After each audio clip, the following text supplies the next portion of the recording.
Hey guys, so my topic for my focus project was misperceptions against Middle Eastern Americans and particularly Iranian Americans. So throughout the past 40 or so years, there's been a lot of tension between our country and Iran. And this tension and conflict sort of arose with the hostage crisis. And if you don't know what the hostage crisis is, basically 52 Americans were held hostage in Iran for 444 days. And because of this, along with other small conflicts, there is this stereotype given to Iranians that they're untrustworthy and dangerous. And this also springs from the fact that Iran is located in the Middle East. And a common stereotype within the Middle East is to automatically think of terrorism.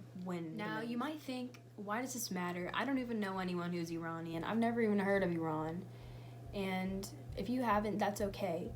But although this may not seem like a major issue in our area, given that there's so few Iranian Americans in Carrollton, it is an issue in our country as a whole. These people, along with other immigrants, are just as much a member of our country as we are, and we should make them feel properly represented and welcome. So for my first product of my focus project, I decided to focus on Muslim women.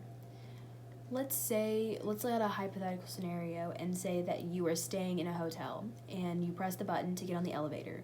So you stand there, wait a few seconds for the elevator door to open, and when it does, you realize that the only other person who's going to be on the elevator with you is a woman wearing hijab.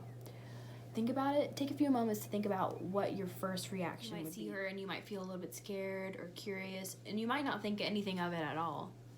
But you have to consider whether or not you would want someone to judge you so carefully based on one factor of your appearance.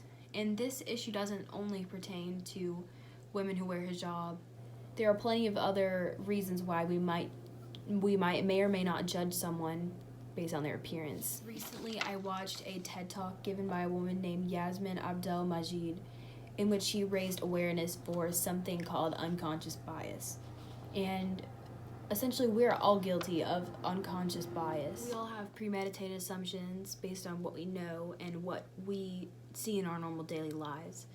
For example, she laid out a scenario in which a father and a son are in a terrible car accident, and the son needs surgery. So when they're in the hospital, the surgeon says, "I can't perform this surgery because the boy is my son."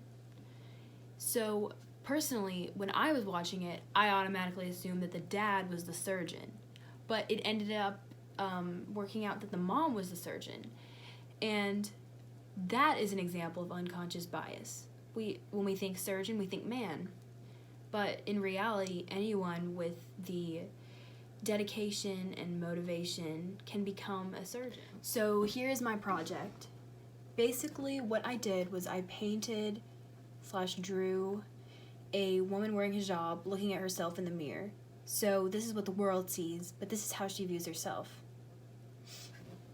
We all know many sides of ourselves that are not apparent based on our outer appearance. And it's entirely unfair for us to make so many assumptions about a person solely based on what they look like. We want to evoke change so badly in our world, yet we can't see past these molds that we've created for societal norms.